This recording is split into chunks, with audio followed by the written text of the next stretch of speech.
ઉચ્છલ તાલુકામાં સંસ્કૃત ગૌરવ યાત્રાનું ભવ્ય આયોજન કરવામાં આવ્યું। ઉચ્છલ તાલુકાના બિરસા મુંડા ચોક ખાતે સંસ્કૃત ભાષાના સાંસ્કૃતિક ગૌરવના પ્રચાર પ્રસાર અર્થે આયોજિત આ યાત્રાનું ઉદ્ઘાટન કરવામાં આવ્યું હતું।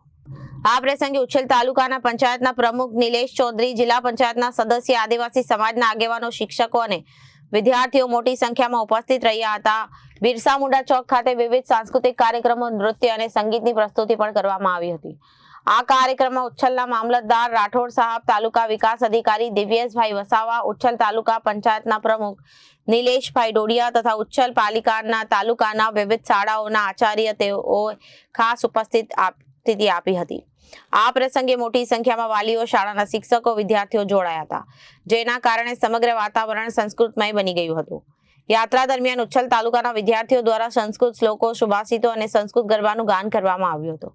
સંસ્કૃત ગૌરવ યાત્રાનો મુખ્ય ઉદ્દેશ્ય સંસ્કૃત ભાષાના વિકાસ અને તથા સ્થાપનાને વધુ મજબૂત બનાવવાનો છે। સમગ્ર યાત્રાનું સંચાલન ઉચ્છલ તાલુકાના નોડલ ઓફિસરના માર્ગદર્શન હેઠળ કરવામાં આવ્યું છે। યાત્રા દરમિયાન દેશ ભાવના અને ભારતીય સંસ્કૃતિ તેમજ ભારતીય જ્ઞાન પરંપરાનો સંદેશ આપવામાં આવ્યો। રિપોર્ટર આશીષ ગાવિત, જનાદેશ ન્યૂઝ દ્વારા।